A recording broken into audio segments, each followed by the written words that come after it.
están? Bienvenidos una vez más a este espacio, Voces Pro Vida.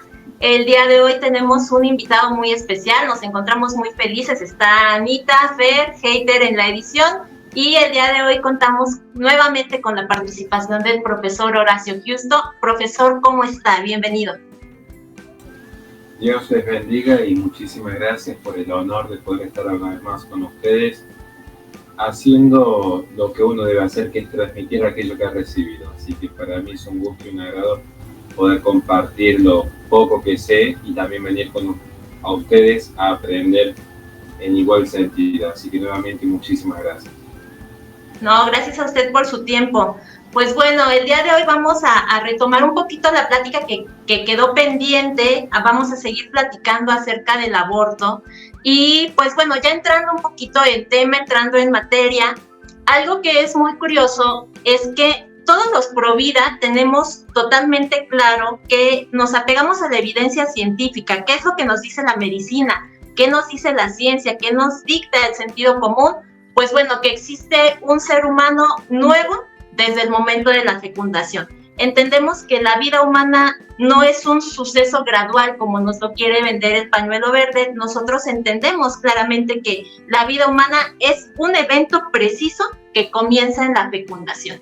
Y tomando como referencia las palabras del padre de la genética moderna, el doctor Jerome Lejeune, él decía, no se trata de una opinión, de un postulado moral o de una idea filosófica, sino de una verdad experimental. Si el ser humano no comienza en la fecundación, no comienza nunca.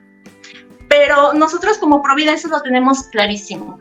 ¿Qué pasa del otro lado? ¿Qué pasa con el pañuelo verde que de pronto, entre estos sinsentidos, para poder justificar, quitarle la vida al ser humano más inocente en su etapa de desarrollo más vulnerable, pues nos vienen con infinidad de cosas o intentos de argumento, ¿no? Que no tiene vida, que no es humano, que sí hay vida, pero no es vida humana, que no es ser humano porque ser es algo diferente, que no siente, que no tiene corazón, que no tiene los órganos desarrollados, que, bueno, infinidad de cosas que nos dicen, y entonces llegan al sinsentido de decir, como no es persona, lo podemos matar. Profesor Horacio, ¿cómo podemos contrarrestar? ¿Qué argumento podemos ocupar para contrarrestar este tipo de ideas? Bueno, en primer lugar, gracias nuevamente por la invitación, y como no me gustan los monólogos, estoy dispuesto a que por favor me interrumpan en cualquier momento si algo no se entiende o si hay alguna duda o quieren que hagamos hincapié en algún punto. Perfecto. Voy a empezar quizás por un tema un poco amplio y complejo y por demás abstracto, pero que es necesario si uno realmente quiere llevar el mensaje pro vida hasta las últimas instancias. En primer lugar, antes de hablar del aborto, tenemos que hablar de lo que es propiamente una persona. Y en ese sentido tenemos que hacer un ejercicio antropológico reconociendo que el ser humano es humano en tanto y en cuanto, allende de lo que son sus funciones vegetativas y sus funciones sensitivas, posee una función racional. Es decir, el humano no solo que es un animal, sino que es un animal racional. Es decir, género próximo, diferencia específica. Estaríamos en el género del mundo animado, aquellos entes que están animados, pero nuestra diferencia, lo que nos hace propiamente humanos, lo que nos hace propiamente personas, es la naturaleza racional, que se puede manifestar o no. Habrá gente que tenga mayor poder de voluntad o gente con mayor ejercicio de la inteligencia, que son dos de las principales potestades que tiene el alma. Habrá gente que se encuentre privada accidentalmente en su razón. Hay gente que quizás por el efecto de algún estupefaciente, quizás porque simplemente está en coma, quizás por un estado de desarrollo, todavía no tiene el pleno ejercicio de la razón, pero su naturaleza es razón. Y acá quiero entrar justamente a un punto que me parece fundamental: la voluntad. Así como la inteligencia dentro del alma del hombre tiende a buscar la verdad, la voluntad tiende a buscar el bien, y más precisamente su propio bien. Esto es muy importante tener en cuenta cuando uno va a debatir con alguien que piensa que el aborto es bueno. Tienen que entender todos, creo yo, desde mi lugar, que no es que una feminista un día se levantó una mañana, puede haber, una feministación, no es que una feminista una mañana se levantó y dijo, tengo ganas de obrar el mal. Hoy quiero ser mala, hoy quiero dañar la humanidad, hoy quiero consagrarme como una especie de maligno. Muy por el contrario. Lo que sucede es que los grandes errores en el mundo, podrían ser los grandes pecados o los grandes vicios, entran por una falla en la inteligencia o una debilidad en la voluntad. Pero pensemos de la siguiente manera. Para la feminista el aborto es bueno. Ellas parten que el aborto es bueno. Aun cuando fuese socialmente aceptada la causa provida, como lo ha sido durante siglos en Occidente, a ellas no le importaba lo que era socialmente aceptado, lo que era moralmente aceptado por la mayoría. Ellas no iban a cortar una calle con sus pañuelos verdes diciendo venimos a hacer el mal. Al contrario, creían que la sociedad estaba mal y que ellos estaban haciendo el bien. Por eso es importante, cuando uno intenta explicar este algo semejante introducción, tratar de entender hacia quién uno se dirige. Una cosa es cuando a mí me ha tocado debatir con mujeres que se dediquen a practicar el aborto, donde yo no voy a persuadir a mi contertulio, sino a la audiencia que nos está viendo. Tal como me sucedió en el TEC de Monterrey, donde fue el debate más grande que tuve en mi vida. Pero algo distinto es cuando uno tiene que dialogar, porque el diálogo, dual logos, es distinto a la retórica que implica la puesta a punto frente a una audiencia. En el diálogo uno tiene que comprender que el que está al frente también quiere obrar el bien. En todo caso hay que demostrar qué es el bien. Y aquí viene la gran cuestión. ¿Qué es el bien? Porque si el bien es una construcción social, dudo que haya mucho que dialogar. Si el bien es una construcción social, tan solo se trata de generar una campaña masiva de difusión para ganar adeptos y que luego en esta mayoría circunstancial, esta gran falacia de popular llamada democracia, podamos conseguir que el aborto se prohíba. Podríamos tener, y allí no va a importar mucho el estudio ni filosófico ni científico. De hecho, la política poco y nada le interesa la filosofía o la ciencia, o el arte. Pero vamos a ir entonces ahora sí al campo filosófico. Si es que hasta aquí nos hemos logrado dar el término. Vamos a hacer de cuenta que sí. Vamos a hacer de cuenta. No, claro que sí. Bien. Vamos a entrar al campo filosófico. ¿Qué es el ser humano? Esta es la gran pregunta. Porque antes de hablar del bien y del mal tengo que reconocer previamente qué es el ser. Parece un poco redundante, pero todo radica allí. Pensemos algo simple. Yo, por ejemplo, tengo ante mí un celular. El celular, en tanto que es un objeto, en tanto que un ente, ente significa aquello que ejerce el acto de ser, aquello que existe. Un ente sería como un caminante. ¿Qué es el caminante?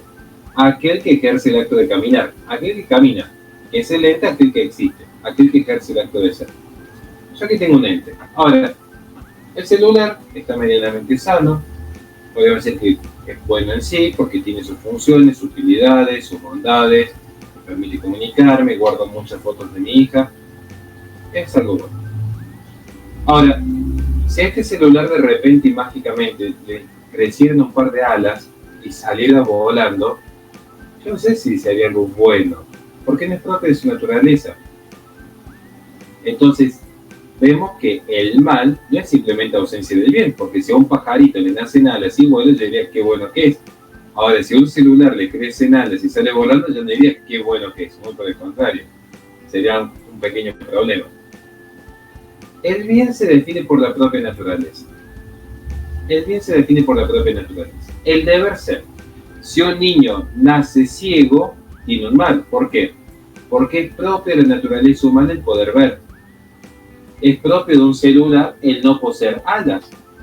Entonces, el mal es privación del bien debido.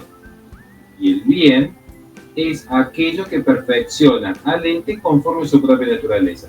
¿Cuándo el hombre ejerce el bien? Cuando responde a su naturaleza. No matarás, no violarás, no robarás, no mentirás. Ser un santo, podríamos decir, no implica grandes logros en la vida. Es tan solo no hacer aquello que daña la propia naturaleza o la naturaleza del otro. Simplemente con no dañar al otro, con dar a cada uno lo suyo, con hacer el bien y evitar el mal, y los tres principios dulcianos universales, ya tenés un camino asegurado hacia un buen porvenir. Ahora bien, ¿qué sucede? ¿Por qué hago esta introducción? Porque es necesario descubrir primero qué es el bien. Ahora, hay dos tipos de verdades para comunicar el bien. Tengo la verdad ontológica y la verdad lógica. Y esto va relacionado a lo que usted me preguntó.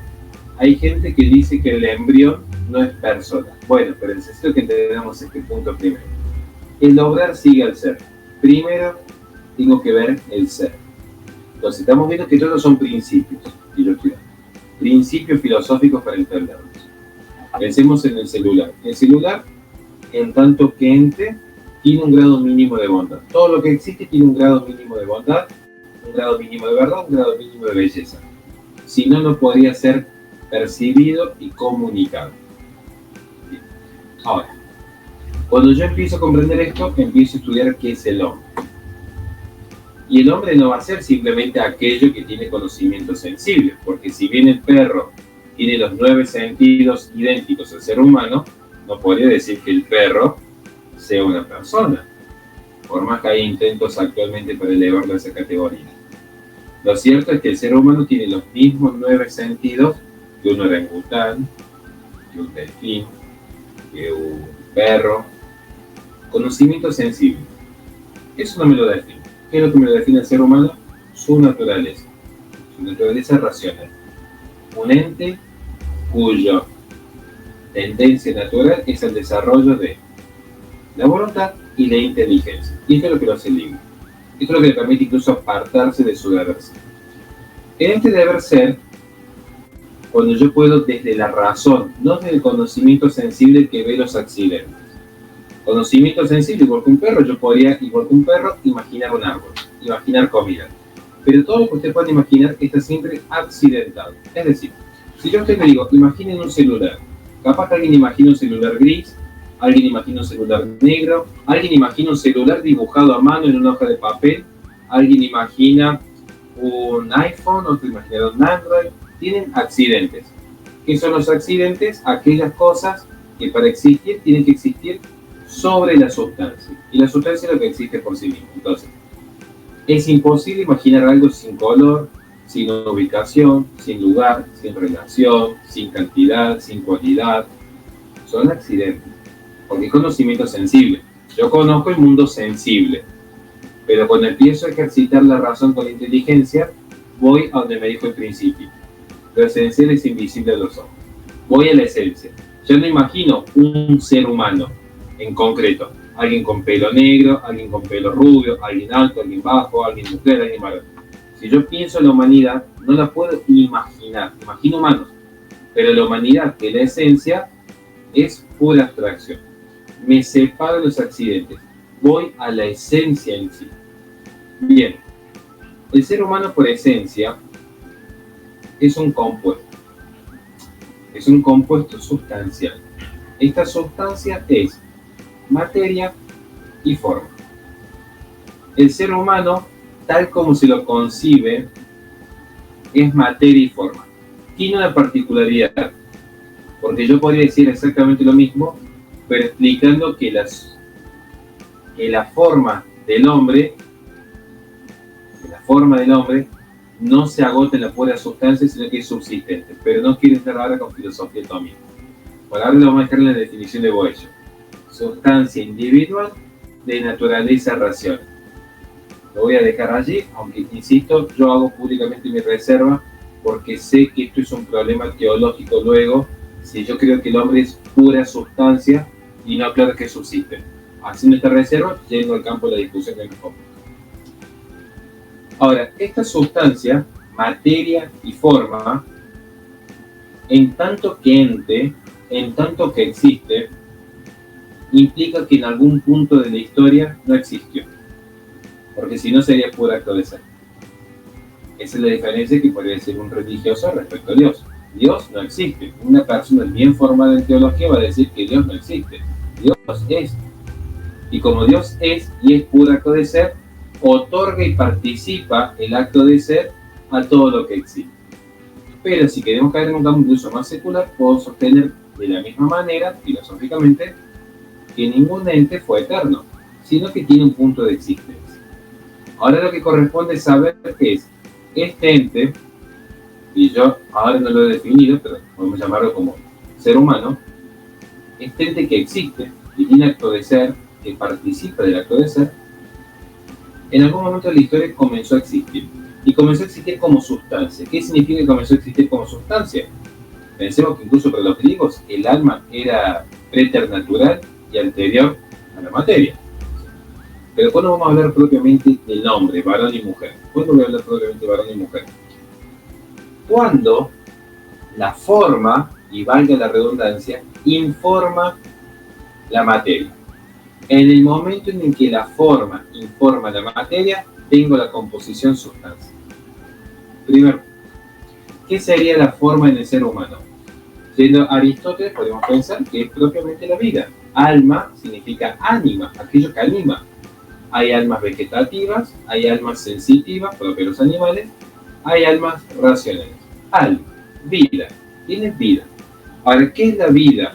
Bueno, en biología se la define como aquello cuyo ejercicio natural es la división celular autónoma, metabolismo propio, respuesta al estímulo exterior.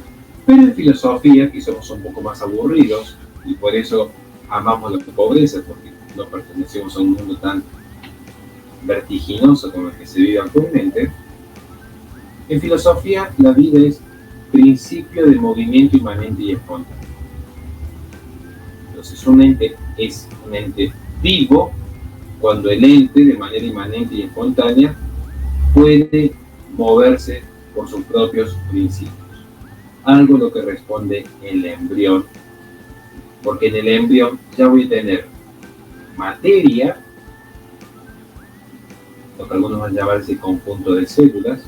Hay materia, principio de materia fundamental. La materia es, en filosofía, principio de corrupción y principio de generación. Por eso, si uno lo ve incluso en términos biológicos, el ser humano puede transmitir la naturaleza, pero no el estado de gracia, en el acto conyugal. Eso se nos queda en términos teológicos, ¿no? Pero, siendo en términos secular, la materia es principio de corrupción y generación. Por eso, la materia, el cuerpo, tiene división celular autónoma, respuesta al estímulo exterior, metabolismo propio, y por eso la materia muere. Por eso la materia se corrompe. Por eso una pequeña botella de agua que tengo aquí algún día desaparecerá. Por eso las estrellas van a desaparecer en algún momento. Por eso los ríos y los mares se secarán, se transformarán, cambiarán. ¿Y cuál es la forma? Y la forma es la vida propiamente. Porque sin esa vida no se daría toda la respuesta biológica. En un debate que tuve público tanto en el TEC de Monterrey como con una doctora que se dedica a practicar aborto, sí que se puede llamar doctora de dicha práctica, porque así se lo vamos a ver ahora. Tuvieron que reconocer que efectivamente el embrión tiene vida y es vida humana. ¿Por qué es vida humana? Género próximo y diferencia específica. Si ese embrión, si ese humano, en ese punto de existencia, primero, ¿por qué es un punto de existencia primero? Porque nada había antes que lo pueda individualizar. Son 6 los trascendentales. Res unum alicit bonum punctum libere. Me interesa detenerme en el segundo. 1. La unidad. En el embrión hay unidad. ¿Por qué hay unidad? Porque puede ser diferenciado ese embrión de toda otra existencia en el cosmos. Se puede individualizar. Se puede conocer, se puede separar, se puede apartar. Alguien va a decir ahora 2 típicas contraargumentaciones. La primera contraargumentación tan obvia y esperable es carece de viabilidad propia. Eso es accidental. Yo no conozco a ningún ser humano que por sí mismo pudiera subsistir en los primeros años de vida. Ahora, si la viabilidad depende de que esté conectado a la madre o que esté conectado a un aparato, a mí me tiene sin cuidado, es un accidente. Recuerdo que justamente la doctora ella dijo esto y yo le dije, ¿qué hacemos con aquellos que dependen de un otro, como los pacientes con diálisis? Hay una dependencia de un otro. Llega a reconocer que de hecho el paciente con diálisis es uno con la máquina, una especie de Transformer 2.0, ¿no? Pero que esa es la lógica de la que llegan las personas que normalmente favorecen estas áginas. Luego hay una segunda contraargumentación tan banal como alguien que jamás en su vida mostró cierta gratitud a los libros y los rechazó como quien rechaza el agua y el jabón, que es considerar que el embrión se puede dividir y generar gemelos o mellizos. De hecho, en cada gemelo o en cada mellizo también hay un individuo. Había un embrión que estaba individualizado. Luego se divide, hay 2 cigotos, 2 individuos. Y si se triplica, habrá 3. Pero prácticamente en esa parte estamos hablando de cosas, de casos muy, muy específicos, ¿no, profesor? O sea, realmente la regla es que existe un individuo desde la concepción, con algunas excepciones como los gemelos, ¿no? Es que ni siquiera es excepción. Ese es el punto. Ni siquiera es una excepción. Exacto. No es regla de excepción. Es que hay un embrión y aun cuando se divide, ese uno sigue reposando en cada uno de los gemelos, porque cada gemelo tiene a su vez su propia individualización. Cada gemelo es único en el cosmos. Tiene un principio metafísico que lo individualiza, que lo separa del otro, que lo distingue del otro, porque si no sería la misma sustancia. Y el único, bueno, no quiero entrar en el tema metafísico, hay un solo caso en toda la historia del cosmos donde se da una consubstancialidad, que es para lo que creemos en la Santísima Trinidad, es la Santísima Trinidad. Pero fuera de ese caso único en el cosmos, todo lo que es está individualizado, incluso en el caso de los gemelos, está individualizado. ¿Y por qué cierro con esto? Sí, lo escucho. Sí, es que hay un punto ahí muy interesante de la división, se llama decisión monocigótica, ¿no? Los que apoyan el aborto siempre se basan en ese tipo de cosas, ¿no? Es que no sabemos si va a ser un individuo o 2. A priori, o sea, inclusive tuvieran razón ellos de que fuera un individuo que se pudiera dividir en 2, lo único que generaría es un doble problema, aún en el caso extremo de que ellos tuvieran razón, del cual no lo tienen, porque no estaríamos matando a un potencial individuo nada más a uno que sí existe en el momento en el que se hace la fecundación, sino que en el día 14, que es cuando puede reproducirse la decisión monocigótica, podrían generarse 2 individuos. Entonces no estarías matando a un individuo, sino podrías matar inclusive a 2 individuos. Pero la cuestión aquí es que los que definen esto desde el aspecto filosófico es que dicen, individuo es que es indivisible, o sea, que no se puede dividir. Y ese es un argumento muy falaz, porque realmente los individuos sí que podemos dividirnos. Siempre y cuando la división no cause nuestra muerte, seguimos siendo el mismo individuo. Pasa con otras especies, ¿no? La estrella de mar, las planarias, por ejemplo, son lombrices que si se cortan, regeneran la parte que le falta, ¿no? A uno le falta la cola y la genera, a otro le falta la cabeza y la genera. Pero eso no indica que en ningún momento dejó de existir un individuo, sino simplemente se multiplicó por 2. En el caso de los seres humanos, si una división no nos ocasiona la muerte, seguimos siendo individuos. Por ejemplo, si a mí me cortan una mano o un dedo, ciertamente hubo una división en mí, pero yo sigo siendo el mismo individuo que era antes de la división. Entonces, un individuo, para acabar con este argumento de entrada, sí que se puede dividir. No es que físicamente no se pueda dividir. Lo que no se puede dividir es la sustancia, eso es a lo que más bien se refieren. El individuo permanece en sustancia durante toda su existencia. Y como bien dijo Horacio, porque ese tema a mí me gusta mucho, tú eres mucho más conocedor que yo, Horacio, pero me gusta mucho ese tema, ¿no? Los seres humanos tenemos actualización de nuestras potencias, que son simplemente cambios accidentales, como inclusive desarrollar ciertas partes del cerebro, aprender a caminar, que las mujeres empiezan a menstruar en algún momento de su vida, son simplemente cambios accidentales, ¿no? Y entre esos cambios accidentales puede que inclusive haya algunas discapacidades como de desarrollo, ¿no? Como que alguien tiene insensibilidad congénita al dolor, que no tiene ningún tipo de sentir en el tacto, no puede sentir dolor, pero todas esas podrían decirse cambios accidentales en el ser, que unas personas pueden tener el cabello de color negro y otros lo pueden tener de cabello de color rubio.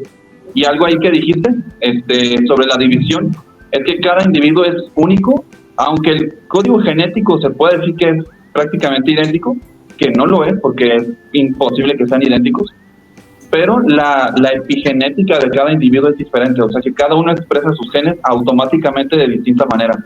Es imposible que existan dos individuos con las mismas características, ni siquiera genéticamente hablando, ¿no? Por lo tanto, su sustancia es diferente inmediatamente a través de la decisión monocigótica.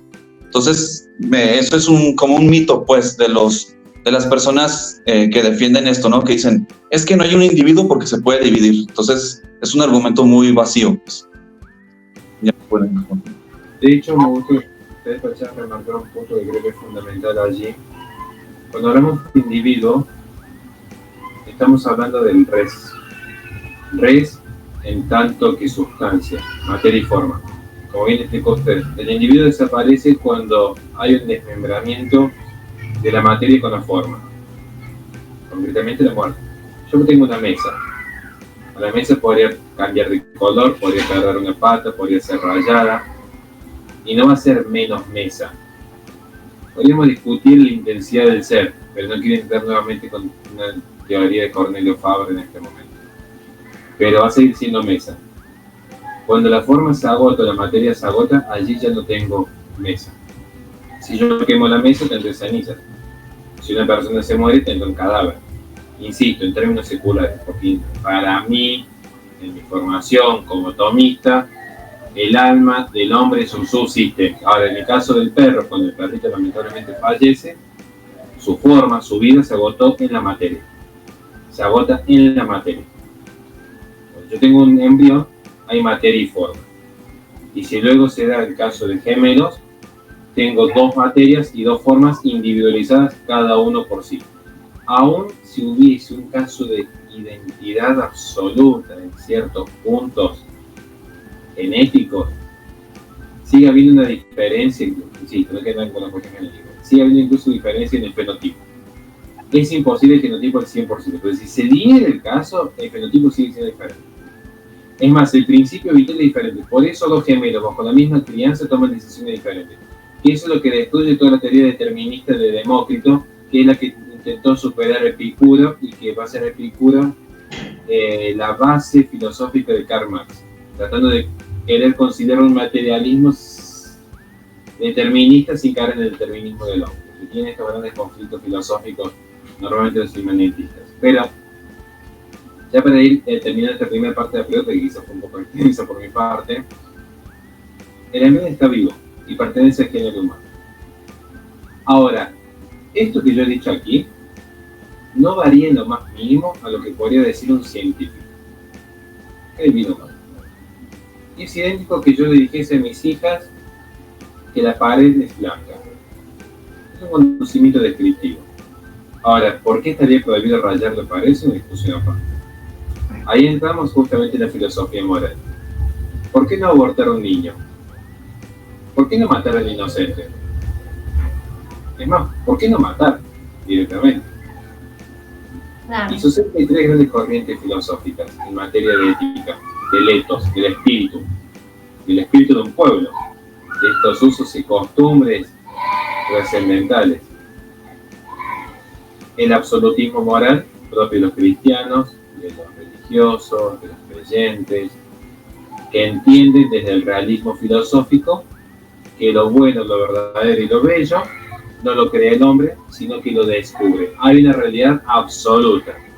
Podemos verlo esto en Aristóteles, podemos verlo esto en Platón, en San Agustín, San Tomás de Aquino, podemos verlo en San Alberto Magno, Cornelio Fabro, por citar algunos pensadores de el hombre descubre lo que es verdadero, descubre lo que es bueno, descubre lo que es bello, no lo crea, no lo construye. El hombre es su ser real en una realidad física y metafísica. Hay trascendentales. Y esto es lo que ordena el deber ser. ¿Por qué yo hablo de lo bueno? Porque hay un deber ser. ¿Cómo deberían ser las cosas de acuerdo a su naturaleza? ¿Qué es propio del hombre? Y bueno, pensemos si es propio del hombre el mentir, el robar, el violar, el asesinar. Si alguien me dijese que es propio del hombre, carece de todo sentido prohibirlo. ¿Podría yo acaso enojarme por un árbol? Pensemos, ¿podría enojarme yo con un manzano porque el manzano da manzanas? Yo cuando escucho a los filósofos existencialistas y ateos decir que el hombre es malo y corrupto por su propia naturaleza, totalmente perdida, corrompida, incluso hay ramas de creyentes que creen esto, que el hombre es malo por naturaleza. Si el mal fuese ontológico, no tiene sentido en lo más mínimo que estamos haciendo en este espacio. Si el hombre es malo por naturaleza, querer combatir el mal es como querer combatir la propia naturaleza. No tiene sentido. No tiene sentido hablar de bien. Es como que yo me enoje con el manzano porque el manzano da manzanas. Si, ¿cuál es la naturaleza del manzano? ¿Cuál es el obrar del manzano? Y ser un árbol que da manzanas. ¿Cuál es el obrar del perro? Y cavar pocitos, guardar sus huesitos ahí, pelearse con el gato y intentar reproducirse con alguna hembra, y se acabó. ¿Podría yo enojarme por un perro para hacer lo que un perro hace?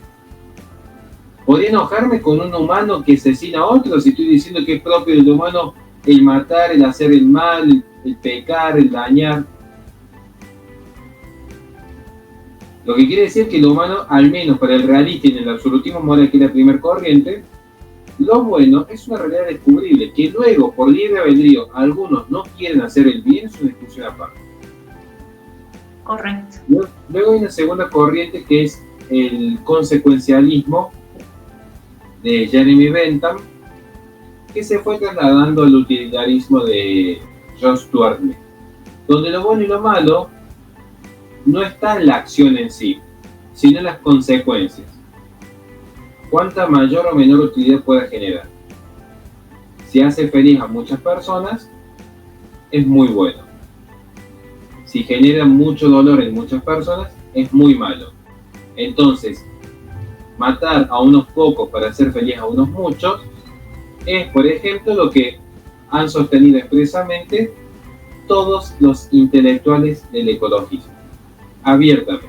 Eric Pianka, Peter Singer, William Bott, Garrett Hardin, Paul Ehrlich, Petra Kelly, Dave Foreman, Ernst Haeckel, creador del concepto de ecología, y podemos verlo ya quizá un poco más matizado en la famosa Agenda 2030, que está en el portal oficial de la ONU. Y luego está el escepticismo, que algunos llaman relativismo moral, que simplemente lo bueno y lo malo no existe, sino que es una mera construcción del lenguaje. Y en cierto sentido lo que plantea Rousseau. Solamente se puede hablar de bien y de mal cuando el hombre entra en sociedad, porque en naturaleza es un estado neutro, no hay lenguaje, no hay campo simbólico. El hombre es naturalmente como es, ni bueno ni malo. Es la sociedad la que va definiendo qué es bueno y qué es malo. Entonces el bien y el mal depende de los contextos, de los usos y costumbres, depende del lenguaje en tanto campo simbólico. A partir de aquí se da el debate. De acá, bueno, dependerá de cada uno. Si uno es un absolutista moral, un creyente, un conservador, alguien de derecha, no importa el punto aquí, tendrá que ver cómo hace para justificar frente a un ateo por qué el bien es un absoluto. Y el ateo tendrá que justificar por qué el bien es una construcción social sin caer en errores como, por ejemplo, que la pedofilia, la necrofilia, la zoofilia tendrían que ser tolerados por este sistema de construcción social. Que va a pasar cuando una mayoría social se ponga de acuerdo que la esclavitud es buena, como sucede en la humanidad, de hecho. O que ciertos credos tienen que ser erradicados. Y bueno, ahí está la discusión de fondo. ¿Cómo justificar el bien o el mal? Correcto. Fer, ¿tenías algo que comentar? Sí, algo interesante respecto a esto, se me hizo muy interesante lo que dijo Horacio. Sobre los ateos, ¿no? Que pues naturalmente tienen que ser materialistas. Ellos no pueden apelar a que hay un ser espiritual, obviamente, ni nada espiritual fuera de él. Naturalmente los ateos van a buscar siempre argumentar pues que la realidad es objetiva, pero desde la materia, ¿no? Si todo es material, entonces toda mi forma de comportarme está en mis neuronas. Y si todo está en mis neuronas, en mis conexiones neurológicas, entonces yo no tengo libertad. Entonces no habría una justificación para decir por qué el asesino es malo. Sí está configurado de alguna manera, ¿no? Su materia está configurada y es un accidente, entonces no tiene realmente libertad. Entonces llegaríamos a un punto donde lo malo no está bien definido, ¿no? O sea, cualquier cosa estaría permitida, no deberíamos ni siquiera quejarnos con las personas que matan, porque pues ellos son víctimas de su configuración que les tocó, que inclusive desde el Big Bang ya estaba programada, ¿no? Y no somos ni siquiera libres de nada. Entonces se hace una discusión muy mediocre, ¿no? No nos queda más que decir, es mucho más objetivo y más inmediato decir, tenemos libertad y podemos saber lo que es bueno objetivamente hablando y lo que es malo objetivamente hablando, ¿no? Entonces me parece que ese estudio de lo que es bueno y malo es elemental para el tema del aborto, aunque parte de otros temas, pero conecta directamente con esto, ¿no? Para delimitar bien qué realmente es lo que no está objetivamente bien y lo que atenta contra la naturaleza del ser humano, ¿no? Porque tenemos que atribuir que el ser humano realmente es libre. Y entonces ahí sí podemos dar una definición más concreta de lo que realmente está mal y de lo que está bien.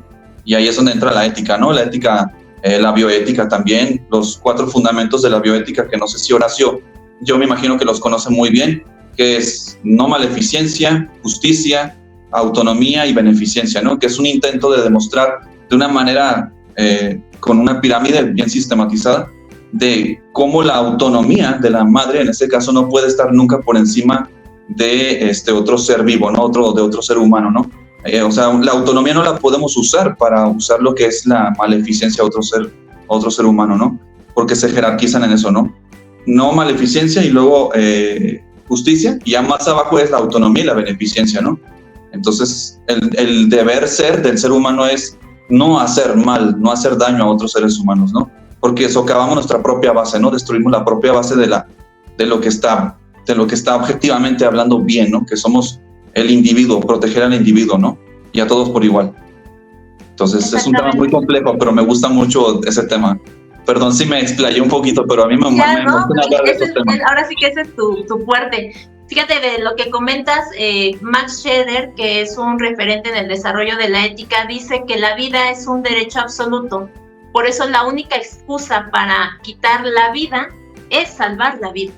Entonces, en este caso, vemos que realmente no está justificado el poder eliminar la vida del ser humano en su etapa más vulnerable. Debemos de entender que pues la vida es un continuo, ¿no? Obviamente debemos también entender que no puede haber un lapso en que un ente, que en este caso pues estamos hablando de un embrión como un ente, no puede haber un lapso de tiempo en el que este ente sea y no sea simultáneamente, ¿no?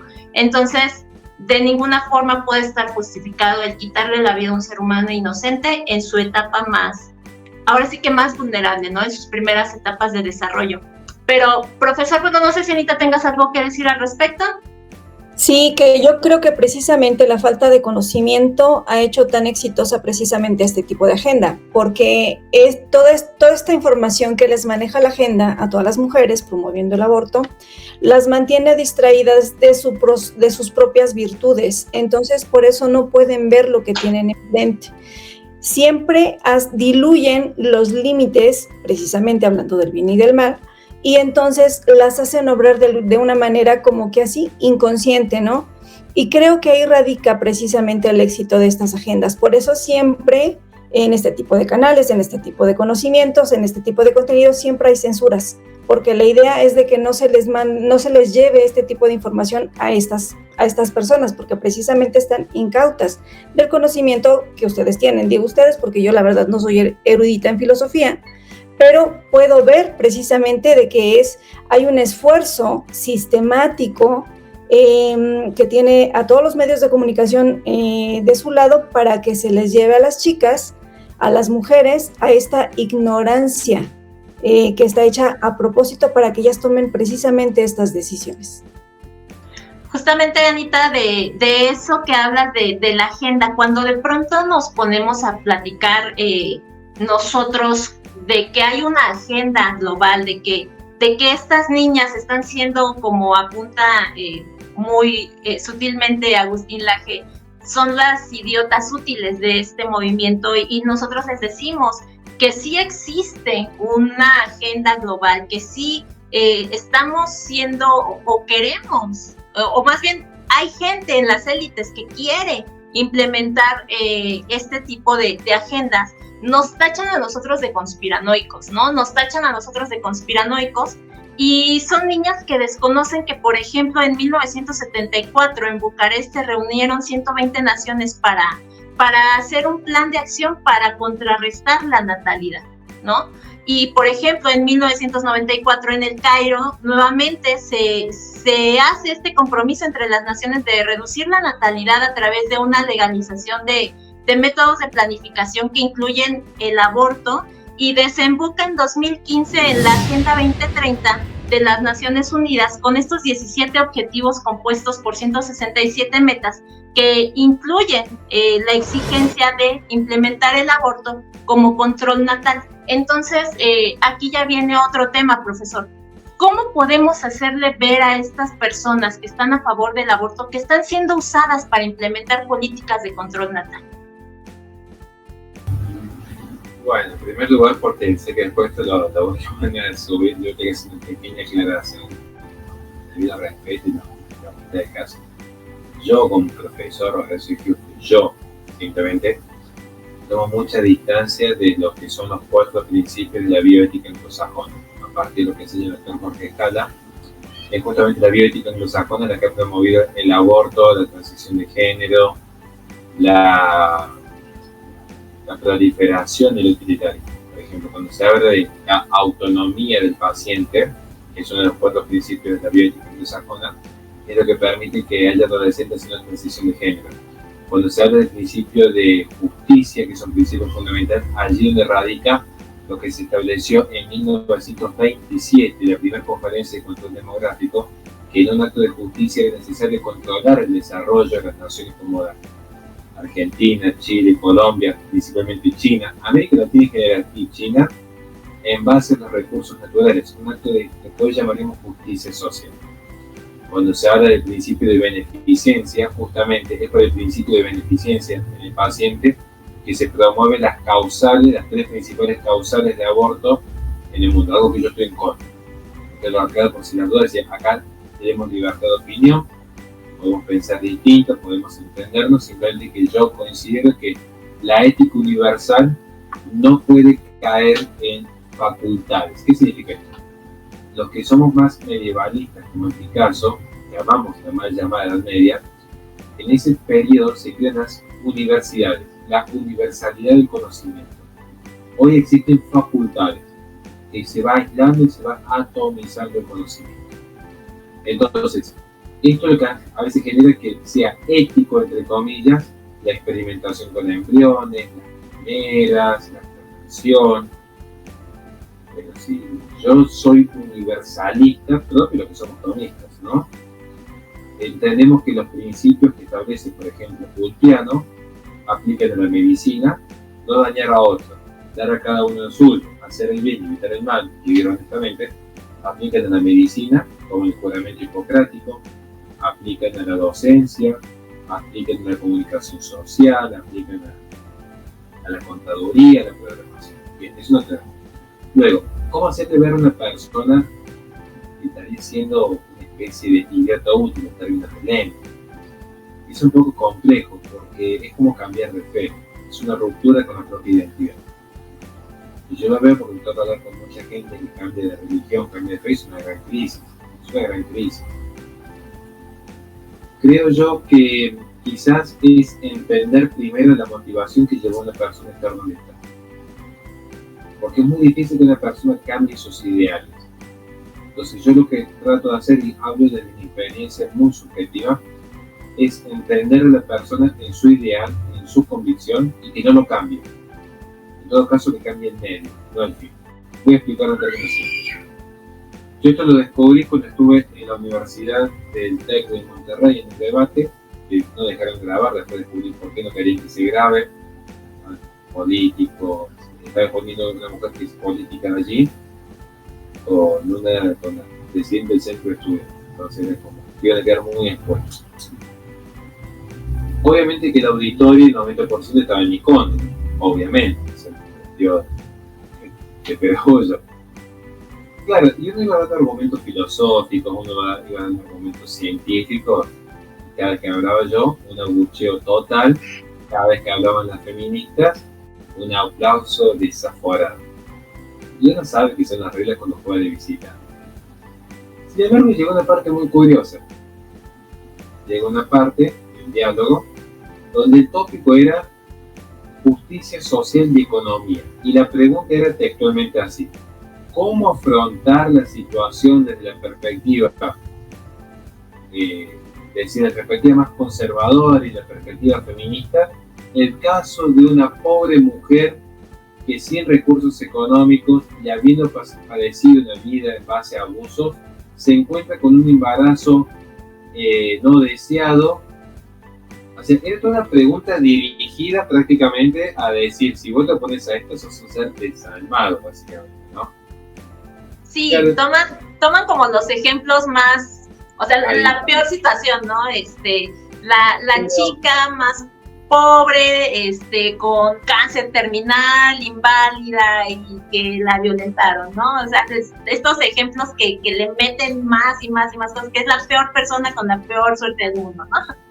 Claro, y ahí fue cuando yo, quizás por un acto algo así mágico, otra suerte, otra así, asistencia de Dios, vayan a saber, le dije, vamos a hablar de economía, ya que el tópico es economía, vamos a hablar de esta mujer pobre.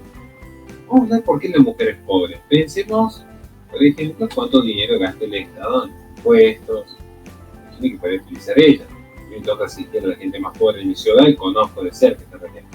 Pero vamos a hablar de temas económicos serios. Saco de mi carpeta, yo soy uno de mis apuntes cuando quiero dar clases. Le digo, la organización que está aquí presente, aquí a mi derecha, recibió en el último año de la IPPF $65.000 auditados desde Estados Unidos hacia México, donde esta organización trabaja en Ciudad de México DF, trabaja en Guadalajara, trabaja en León, trabaja en Monterrey, trabaja en Tepatitlán, creo que es Tepatitlán, no me acuerdo, en 5 ciudades están presentes. $65.000 en su activismo. Esta organización feminista de México recibió en el último año de la IPPF $20.000. Esta organización feminista del Instituto Wood-Matcha recibió $30.000. Este organismo y 7 universidades públicas que favorecen el aborto han recibido subvenciones del gobierno nacional en tantos miles de dólares al año. Digo, las mujeres que están aquí abucheándome, ¿cuánto les pagan para militar la sangre del niño inocente? ¿Qué tan revolucionarios son ustedes que hablan de economía y pobreza cuando estamos en la universidad privada más grande de México y ustedes están militando un negocio millonario? Y le paso los datos de cuánto recibe la IPPF por subvención en el gobierno de Biden. ¿Ustedes se creen las Che Guevara del siglo XXI y están trabajando gratis para una empresa que tiene más filiales que McDonald's en América Latina? Le digo, ¿ustedes creen que son revolucionarias?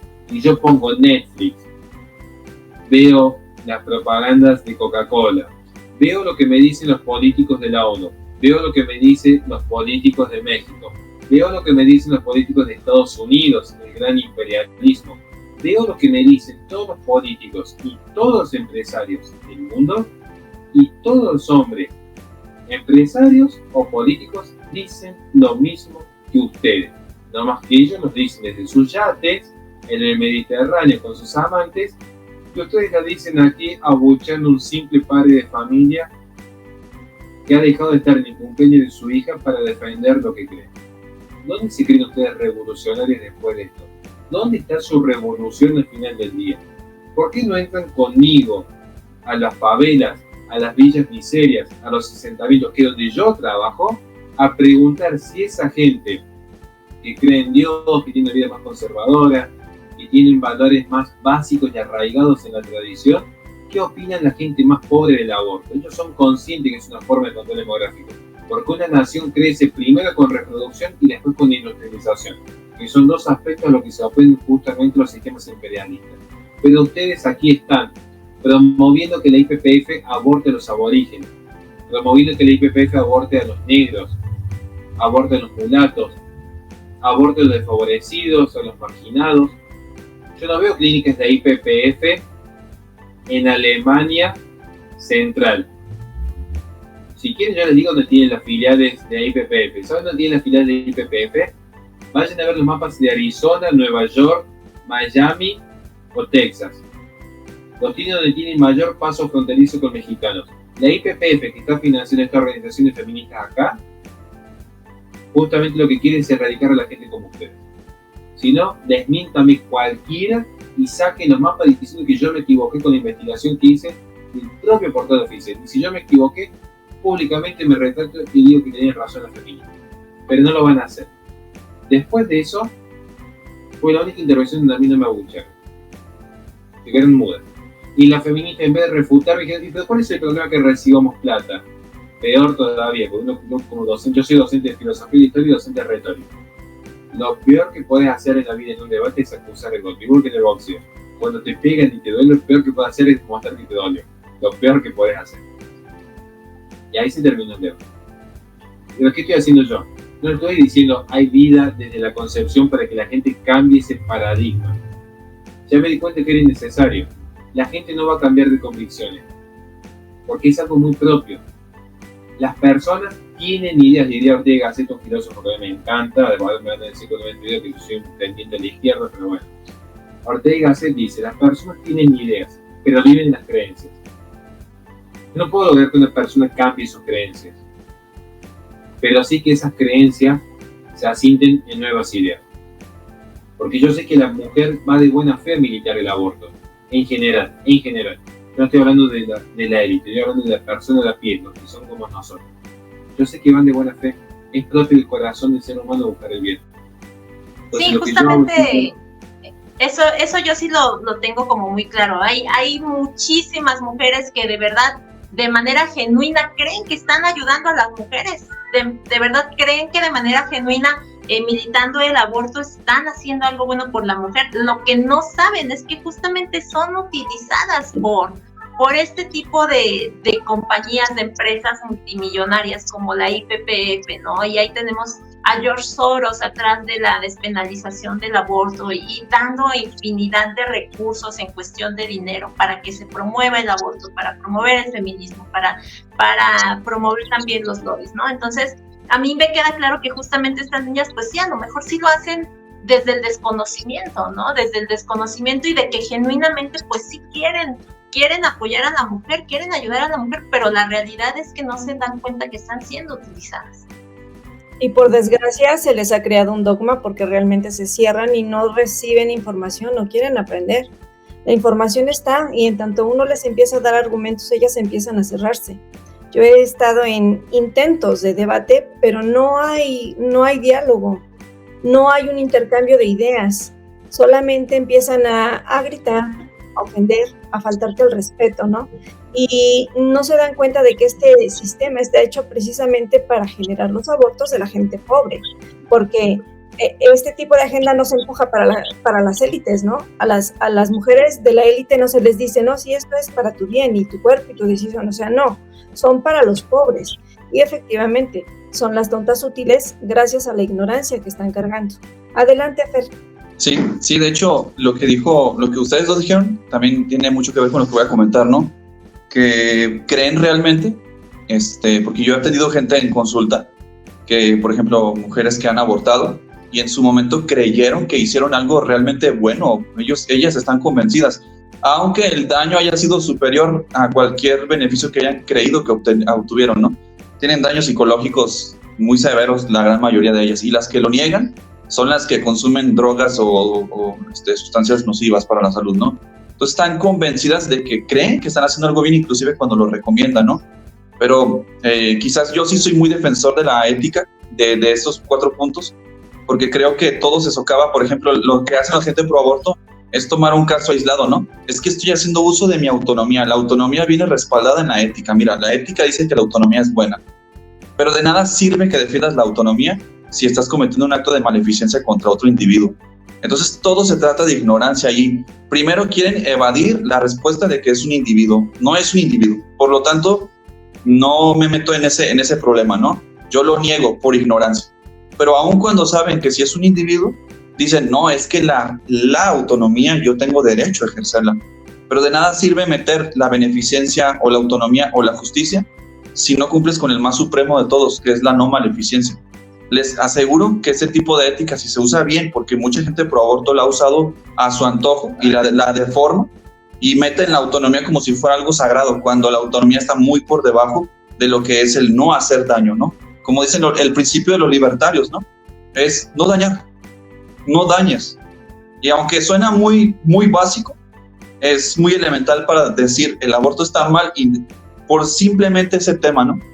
Le estás dañando a otro individuo. Entonces, creo que todo se trata de mucha ignorancia en el tema del campo pro aborto. Yo sí he tenido muchos debates con gente pro aborto y creo que ese punto no lo han podido tumbar. De hecho, con esa ética se puede resolver dilemas como el de el del violinista. No sé si lo han escuchado, la analogía del violinista, que igual la podremos postular en otro en vivo, que es uno de los argumentos más fuertes que la gente pro aborto puede meter en un debate, ¿no? No sé si ustedes ya lo han escuchado, pero ya lo hablaremos quizás en otro en vivo. Y así, y entonces creo que el hecho de no dañar es una regla muy básica y muy simple de decir. El aborto socava totalmente eso, ¿no? Y casi toda la Agenda 2030 quiere sacar provecho para un sector de la población o para un sector de las personas, dañando a otros. Entonces, a partir de ahí, ya están fallando de la pura base de lo que es objetivamente bueno, ya están socavando la base de la ética. Por eso yo me declaro defensor de esa ética, que ha sido muy controversial porque mucha gente pro aborto la usa como se les da la gana. Pero cuando se confrontan en este orden explícito, colapsa cualquier tipo de argumento pro aborto o de la Agenda 2030, que muchas veces quieren destruir esto que es objetivamente, al menos para mi parecer, y lo que hasta el día de hoy he tratado de permanecer, me ha funcionado bastante bien en un debate. Pues entonces yo los invitaría a que también tomáramos en cuenta esos puntos, ¿no? Pero casi todo es pura ignorancia, la verdad. Les digo que veo pacientes que están llorando y hay otras, no, fue mi mejor decisión, pero siempre ves que hay un daño ahí y hay un acto de maleficencia, no nada más contra su criatura, o sea, su hijo, ¿no? Sino contra ellas mismas. Entonces, digamos que sí, hace falta muchísima información que se pueda difundir respecto a daños psicológicos, el valor filosófico y que le atribuimos al embrión desde el primer momento de su existencia, que es un valor lógico, que es sustancial como el de nosotros mismos, ¿no? Entonces, me parece que estos espacios nutren mucho ese tipo de información que vale la pena, ¿no? De personas muy bien preparadas, no nada más como Horacio, también ustedes dos compañeras también tienen muchos conocimientos, la verdad, y hay que reconocérselos, ¿no? Pero aquí Horacio es el especialista en filosofía y nutre muchísimo en este campo, ¿no? Y dicen que mientras más lo niega uno es porque más sabe y sabe que más le falta por aprender. Y yo sé que ese es el caso de Horacio, ¿no? Pero eres una persona súper preparada, de verdad. Nos dejas así con muchísima información para masticar y procesar, ¿no? Entonces, muy interesante. No, perdón, simplemente que te digo porque sé que es un bonito tema de debate. A mí me encanta justamente algo que más me gusta debatir, no debatir, sino dialogar y aprender y ver posiciones, pero yo entiendo lo que se plantea de lo que es la bioética anglosajona. Si yo realmente lo entiendo, y si yo respondo a uno de mis profesores, que fue Jorge Scala, ¿por qué digo esto? A ver, porque si yo me pusiese del lado de la persona que está a favor del aborto, insisto, es posible acomodar. Yo no termino diciendo, bueno, pero el punto es no dañar a otro. De ahí nuevamente, cuando alguien, usted me dijo, no dañar a otro, se tiene que volver a la ética tradicional y absolutista. Porque la bioética nace desde el consecuencialismo. Es muy largo de explicar ahora, no quiero aburrirlo, pero la historia de la bioética anglosajona nace del consecuencialismo de Jeremy Bentham, que se traslada al utilitarismo de John Stuart Mill, que es la forma de dar una respuesta para abandonar esa tradición absolutista y milenaria de Ulpian. Ahora, ¿por qué digo esto? Porque siempre tenemos que, al menos para mí, tenemos que tener en cuenta que el obrar sigue al ser. Para mí es un principio básico. El obrar sigue al ser. Entonces, es propio del embrión, en tanto que ser humano, que se desarrolle como humano y no se desarrolle ni como perro ni como planta.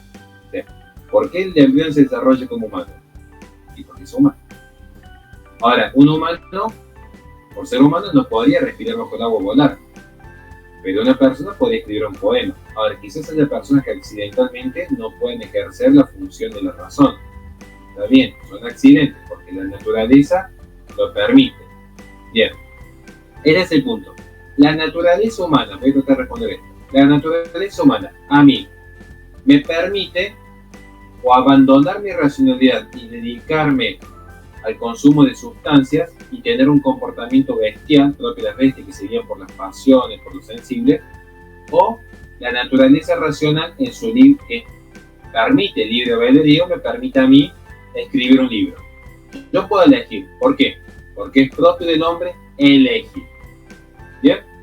Esto es importante tenerlo en claro. Quizás accidentalmente, pero aquí hay un niño que tiene una discapacidad. Sí, accidentalmente está privado, como el niño por nacer, o la persona en coma, la persona bajo un estado de drogadicción, está privado del ejercicio. Pero el ejercicio, el estar, no hace el ser.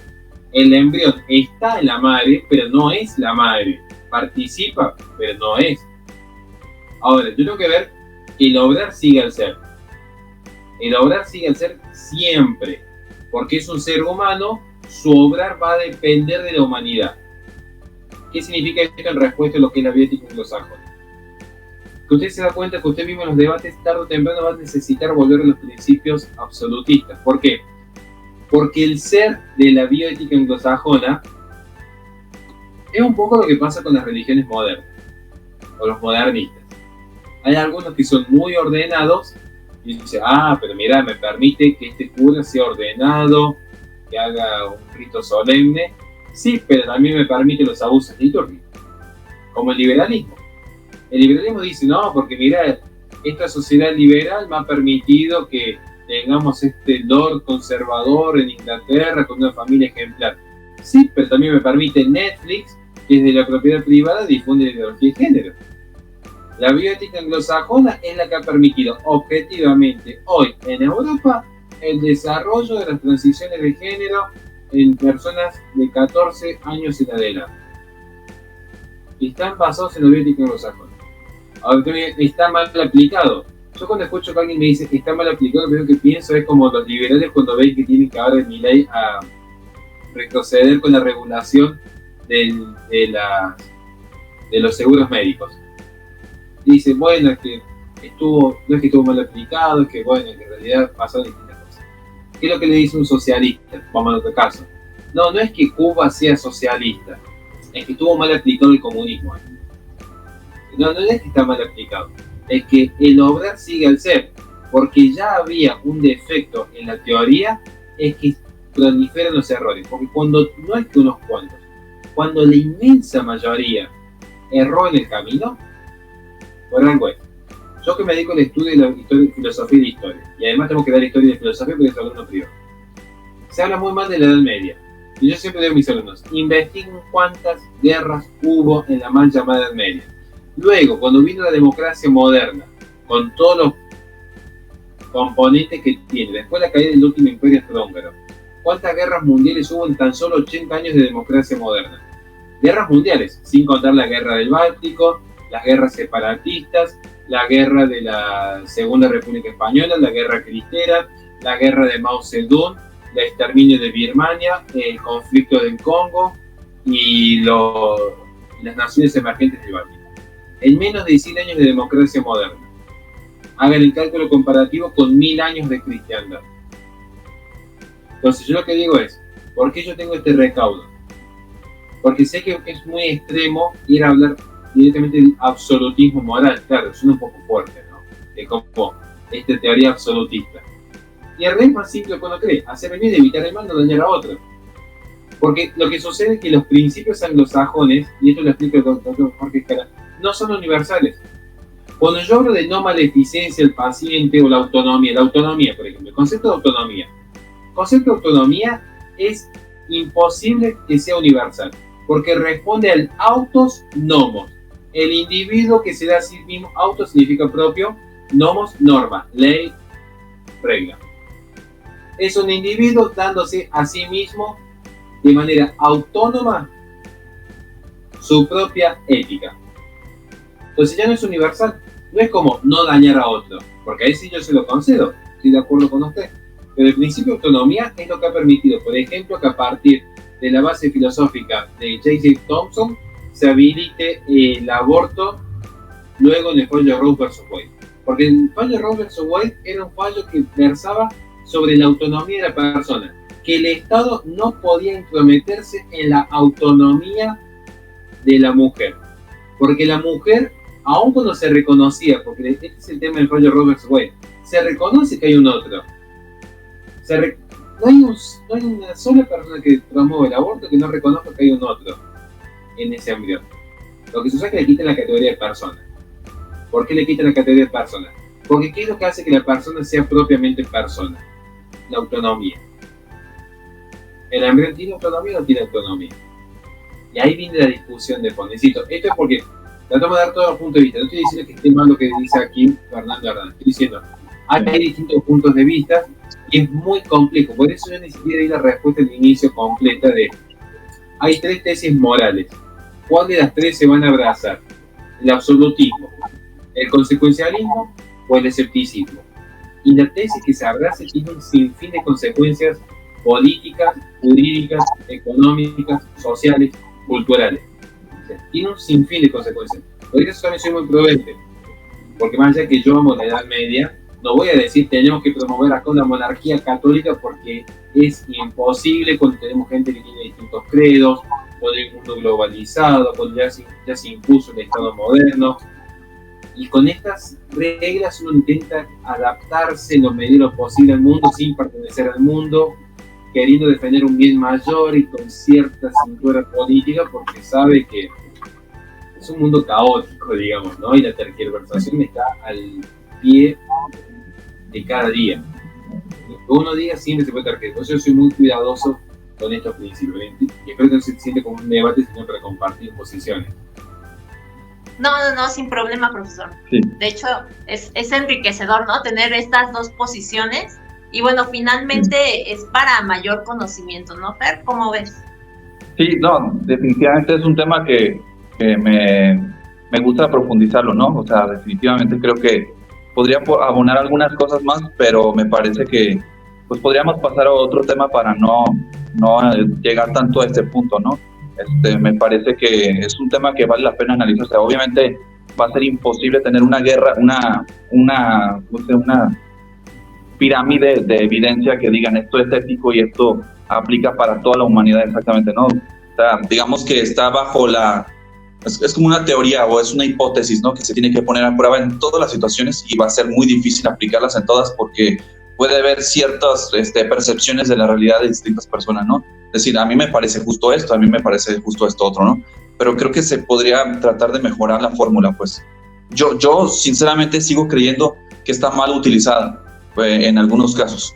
Por ejemplo, cuando se permitió la transición de género, creen que están siendo beneficiados. Y yo creo que ahí está el error. Creo que realmente no están siendo beneficiados, porque si es un problema psicológico, el que quieran transformar su cuerpo en algo que no es, les va a hacer un acto de maleficencia automáticamente. Por eso tanta tasa de suicidios en las personas que hacen su transición de género, ¿no? Y también automáticamente hay una mutilación al cuerpo. Entonces, automáticamente, desde allí, para mí, o sea, ya se acabó el punto de la no maleficencia. O sea, no se está ayudando a nadie. Se está dándole falsa impresión, por eso yo decía, se está dando la falsa impresión de que se está ayudando cuando realmente no se está haciendo. Entonces me parece que cada punto se puede ir analizando por separado, pero definitivamente creo que ese es un tema que ahorita, últimamente, yo ando un poco desconectado de todo eso, me estoy enfocando más en otros temas que tienen que ver con la existencia de Dios, desde el aspecto científico y filosófico, ¿no? Pero me parece que ese tema de la bioética quizá lo podríamos formular mejor, ¿no? No podemos dar, como bien dijo Horacio, una fórmula que sea perfecta, ¿no? Es decir, aplica para todo el mundo exactamente igual, pero podríamos ofrecer una guía un poco más acercada a lo que hace que se respeten los derechos fundamentales del ser humano, ¿no? Y me parece, pues, que sigue siendo un buen punto, pero habría que analizarlo en casos por separado para ver cómo va prevaleciendo la regla, ¿no? Entiendo que se ha utilizado para muy mal, porque yo de hecho conocí la ética principalista por los pro aborto. De hecho yo la conocí por ellos y la usaban a su favor, se jactan de usarla a su favor, pero me he dado cuenta de que lejos de apoyarlos les da la espalda, pues. Pero no sé, hay casos muy complejos que yo mismo me he expuesto, que no los voy a exponer aquí, que al menos desafían esa jerarquía, ¿no? La desafían y hay que encontrar una fórmula pues lo más precisa posible, ¿no? Para tener una guía, que como les digo, como bien dijo Horacio, va a ser muy difícil tener una guía perfecta, ¿no? Pero es interesante, me parece que es un tema fascinante, del cual me gustaría inclusive a mí leer mucho más también, o sea, porque ahí sé que hay libros y libros de esto, guías latinoamericanas de bioética y varios autores que vale la pena analizar para poder tener un criterio cada vez más amplio o más preciso, ¿no? Pero sí, definitivamente, muy buenos aportes de Horacio, me parece que tiene bastante razón en lo que dice, ¿no? Que como es algo ambigua, la gente lo puede usar para su antojo, y entonces es peligroso. Eso lo veo muy, muy claro, ¿no? Es muy ambigua, de verdad. Si no se deja muy clara, la usan por ignorancia y creo que pueden hacerla usar inclusive en contra de lo que nosotros defendemos, que es la vida, ¿no? Que por qué la autonomía, que por qué esto. Entonces me parece que sí es un tema muy interesante, pues, muy interesante y a considerar. Ana.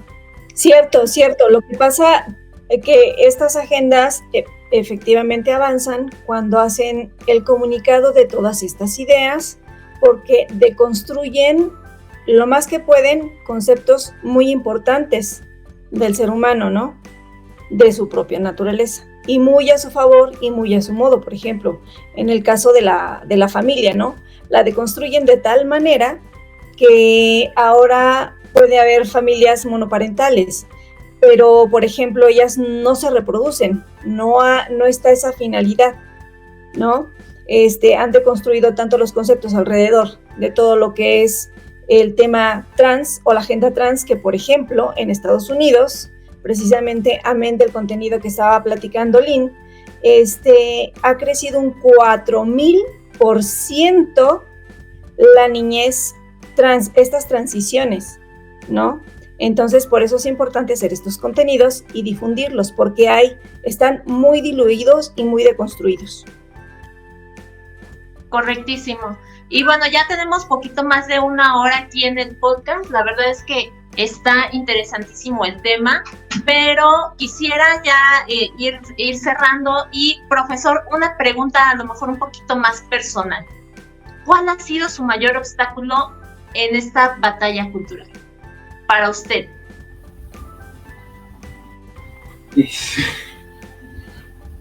No puedo mentir, pero el mayor obstáculo yo creo que provino curiosamente del propio ambiente pro vida en algún momento, ¿no? O sea, yo he notado que ha habido curiosamente más lealtad en algún sentido de quien está bien al frente nuestro que de los propios. No lo viene el caso, contará de detalle, no me interesa, pero yo creo que lo que he visto es que en el propio ambiente se predica una cosa, pero se es otra. Simplemente por dar un caso concreto para que se pueda entender. No quiero ni siquiera dar nombre porque no me interesa, no quiero dañar el espacio, pero era una marcha pro vida, a mí me bajaron del escenario porque yo dije que no iba a cambiar mi discurso, porque mi discurso no era hablar en contra del aborto. Mi discurso era, primero que todo, hablar de la importancia que ser pro vida es más que rechazar el aborto. Que ser pro vida es más que denunciar la oscuridad, porque 1000 personas en una sala oscura denunciando la oscuridad no va a hacer que la luz se prenda. Hace más bien el que prende una luz que 1000 influencers hablando en contra del aborto. Y que yo entiendo que para muchos es un negocio muy redituable la causa pro vida, yo la entiendo. O sea, a mí el trabajo es ser docente. Entonces yo entiendo que cada uno busca su trabajo y no puedo juzgar que alguien haga de la causa pro vida un trabajo, pero que objetivamente esto lo que a mí me llevó que me cerraran las puertas en todos lados, porque me largaba a hablar de la causa pro vida no desde la teoría y los anaqueles de una biblioteca, hablar de la causa pro vida siendo padre, siendo marido, entrando a misionar en las villas, y esto sé que deja expuesto a mucha gente, y fueron los primeros en cerrarme las puertas. Cerrarme las puertas de ver las conversaciones, y yo no lo podía creer hasta que me mostraron una conversación en WhatsApp con mi manager diciéndome, esta persona pidió que vos no entres al escenario con él porque no quiere que vos te largues a hablar de tus hijas. Y claro, ese es el mayor obstáculo que yo tuve en el ambiente pro vida, que tuve la causa pro vida. Pero a mí el obstáculo nunca fue la feminista juntando firmas para que no me presente un debate, o cuando los cosquitos me escracharon en Mendoza. Uno lo espera, uno espera eso. Que sí, esto es lo que sucedió, o sea, una vez quise ir a una marcha pro vida a hablar en contra de la fecundación in vitro y me dijeron que no porque iba a ir un médico que es muy famoso en Argentina y que trabaja con la fecundación in vitro. Yo llevo todo mi discurso armado de cuántos embriones se mueren en la fecundación in vitro, que es más lesiva todavía que el aborto procurado, porque al menos la mujer que padeció un abuso, o que fue abandonada por el novio, o que el padre la obligó moralmente, yo no la justifico, pero al menos lo puedo entender porque me toca intentar ayudar a muchísimas mujeres en esa situación. Yo no juzgo, pero sí entiendo, sí me pongo esa. Entonces, tengo que tratar de ser sincero. El obstáculo de la batalla cultural que tuve hasta ahora fue justamente el propio espacio. No estoy diciendo ni siquiera nombre, porque no quiero entrar acá a generar una guerra. El propio espacio que dicen una cosa, pero que después los mismos que dicen que están aquí por amor a Dios, patria y la familia, después no lo vemos nunca en misa, no lo vemos nunca trabajando ad honorem por algún merendero, donando lo que ganan en YouTube o haciendo lo que pueden por el prójimo. No lo vemos nunca diciendo vamos a formar familia, vamos a tener hijos, porque es muy fácil hablar de los errores de los propios, ver la paja en el ojo ajeno y no la viga en el propio. Ustedes me preguntan a mí, no soy de la cuestión propia, con la cuestión pro familia. Conferencias que a mí me cancelaron cuando hay una gira programada, por ejemplo en Paraguay, una gira programada enorme para hablar de la cuestión de la familia. Claro, ¿qué querían que hablaran? Todos nos bajaban el mismo texto, en contra de la ideología de género. Yo te dije, no, yo no voy a hablar en contra de la ideología de género. ¿Qué voy a decir que no se diga en YouTube? Cualquiera pone la camarita y dice, la ideología de género está mal porque naciste varón y te vas a morir varón, y te van a ver tus jueces y vas a ser varón. Entonces sos varón. Y uno que sabe filosofía dice, sí, ¿qué tiene que ver? Yo nací con el pelo castaño y que no me puedo tener y después no hay problema. O sea, eso no es un argumento. Eso no es un argumento. Yo lo que dije es, si yo voy a Paraguay, voy a hablar en contra de la ley de divorcio, para exponer cómo el divorcio fue lo que realmente fracturó la familia. Porque cuando yo trabajé en una fundación contra el abuso sexual infantil, el 80% de los niños violados en el mundo lo son en hogares disfuncionales. Entonces, si queremos cuidar a los niños, empecemos por la base, que papá y mamá no se casen apurados, sino que se conozcan, un noviazgo sano, que si hay un problema no implica que ni el papá mete a cualquier mujer a la casa, ni la mamá mete a cualquier hombre a la casa, por más que digan que tienen derechos y libertades a vivir como quieren, sí, pero las consecuencias las pagan los niños. Uno empieza a ver cuáles son los mayores índices de criminalidad que hay en el mundo y normalmente provienen de personas que tienen familias disfuncionales. Pero ¿qué pasa? ¿Quién va a hablar hoy en Argentina de que hay un problema vinculado al divorcio si los principales referentes ni siquiera están casados o están divorciados? Y esto era salpicar para todos lados. ¿Qué hicieron? ¿Qué era más fácil? De decir, bueno, tenemos apertura, escuchamos lo que nos dice Horacio, en todo caso que alguien lo refute, no, lo cancelamos. Horacio vota fuera de la gira con todos estos referentes. Vienen ellos acá, vos te quedás en Argentina. Esta es la realidad. Y si no, hagan el experimento. O sea, ustedes pueden ver los grandes simposios que se generan y contrastar, decir, a ver, ¿dónde estamos parados? Y esto no es juzgar la vida de nadie. Lo que yo justamente, por eso no de nombre, porque yo no salgo a juzgar la vida de nadie. Lo que yo dije, yo quiero dar mi mensaje a favor de lo que plantea el antropólogo Claustro, de que la base de Occidente fue históricamente un matrimonio de base monogámica, exogámica y duradero por la influencia cristiana. Esta es la base de la familia occidental, porque hay distintos tipos de familia. La de Medio Oriente, que es poligámica, el hombre herbívoro de Japón, hay distintos tipos de configuraciones familiares.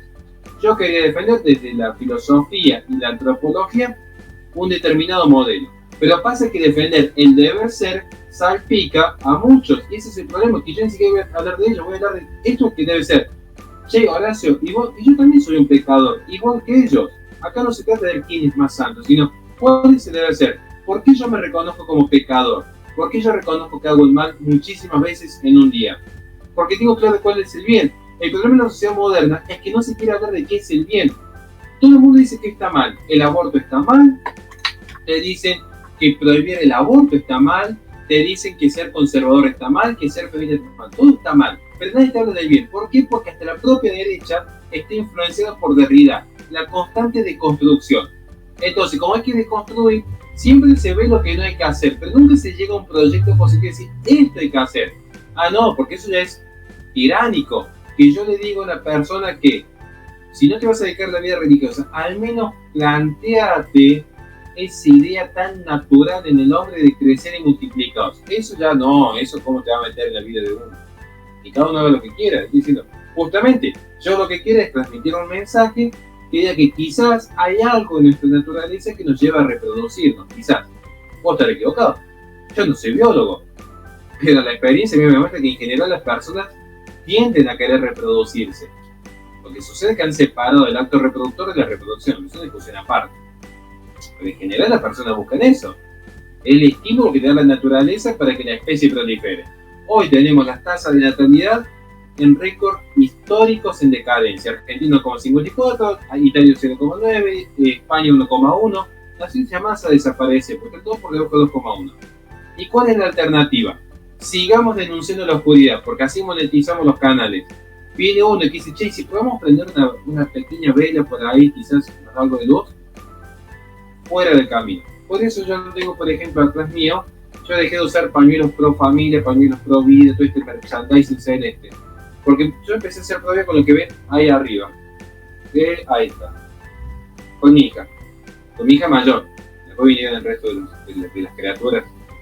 Ahí me di cuenta, ahí fue cuando empezó mi proceso de exclusión, de hecho, porque había hecho algo que no había hecho casi nadie hasta ese momento. Entender que la feminista no necesita de un video de 1 hora debatiendo con un conservador y decir, me convertí por el debate. La feminista es feminista porque no tuvo una figura paterna que le enseñe que el hombre tiene que ser ante todo un guerrero, un rey, un sacerdote, un amigo, un amante, una persona que se entrega en el amor, en la caridad, en el respeto, en la dulzura, una persona que con la esposa y con las hijas se muestra firme, se muestra cariñoso, se muestra sereno y que ante las adversidades externas da su vida. Yo no conozco una sola feminista que no tenga un conflicto con el padre, entonces dejemos de debatir, y yo sé que es muy redituable, empecemos a trabajar cara a cara con las familias de cerca, entremos a misionar a las villas, entremos a llevar la palabra del Señor a cada rincón del mundo. No, olvidate, yo que hablo de Dios, por ejemplo, pero quieren ir a combatir algunos los problemas de las ideologías modernas, y todas nacen del secularismo y del laicismo, todas nacen de la Revolución Francesa. Tengo todo un estudio sobre esto en mi primer libro. Quieren combatir los problemas del laicismo y el secularismo con las herramientas del laicismo y el secularismo.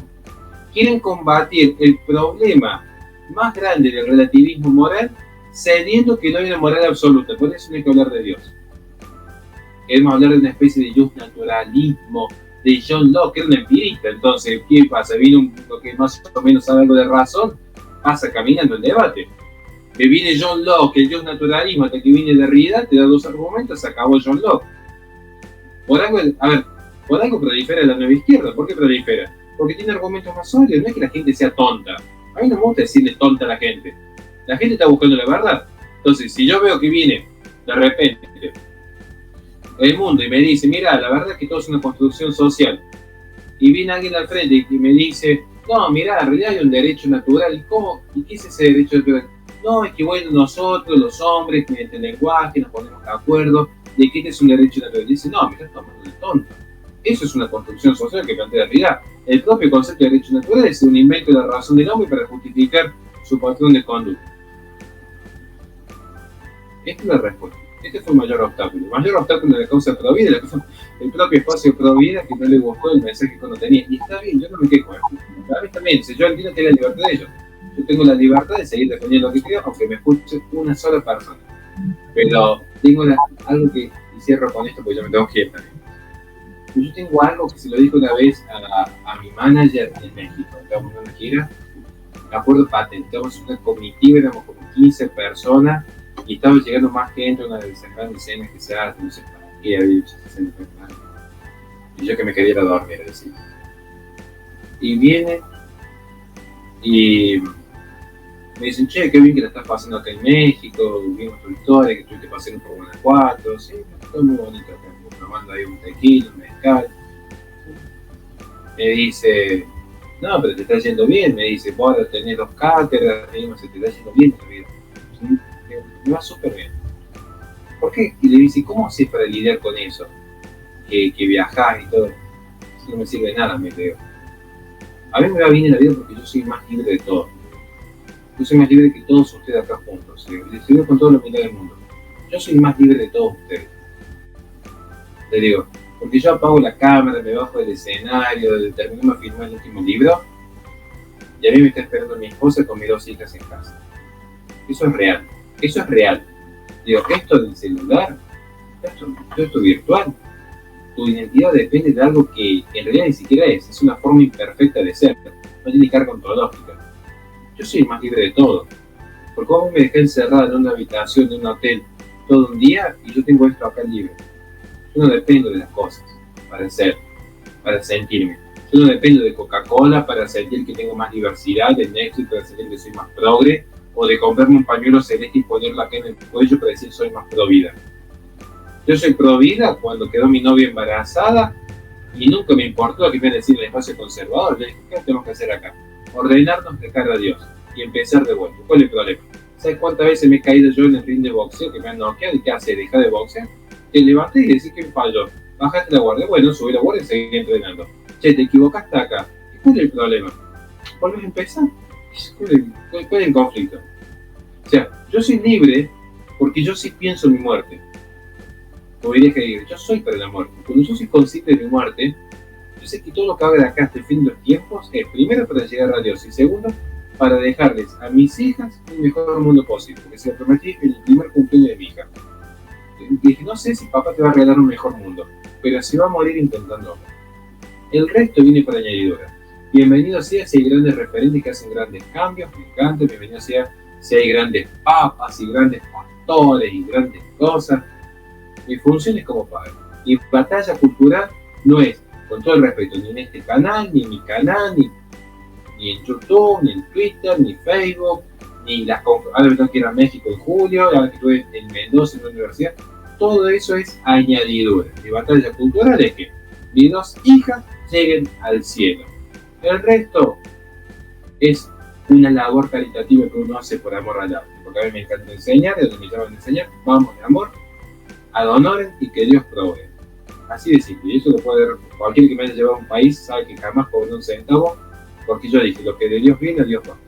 Así de simple. Si Dios me dio este conocimiento, yo se lo daré al resto del mundo y que cada uno sepa cómo utilizarlo y qué es lo que quiere ver en él. Así que esto es resumidamente la historia. Perdón la extensión.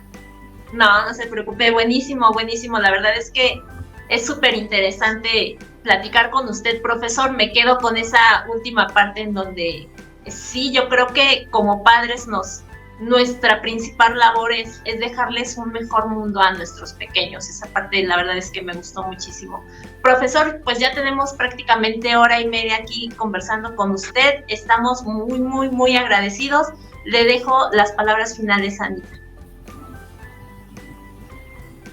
Pues primero que nada, muchas gracias, profesor Horacio, por aceptar otra invitación más para estar con nosotros. Y Fer, les agradezco de antemano, de verdad, el estar aquí. Y a nuestra audiencia, muchas gracias por acompañarnos en esta emisión. Les recordamos que vamos a poner nuestras redes sociales en la cajita de información o en el comentario que va a estar anclado abajo. Profesor, ¿tiene usted algunas palabras finales de despedida? Simplemente agradecer que hemos podido estar aquí, vengo a aprendí muchísimo de ustedes, así que para mí ha sido una enorme ganancia esta 1:30, porque llegué con cierto nivel de conocimiento y me voy con más nivel de conocimiento gracias a ustedes. Así que simplemente esto, y que Dios los bendiga a ustedes y a todos los que nos vayan a ver luego. Excelente, pues muchísimas gracias, buenas noches a todos y aquí seguimos por la vida, la familia y la sana naturaleza humana. Gracias y buenas noches. Hasta luego.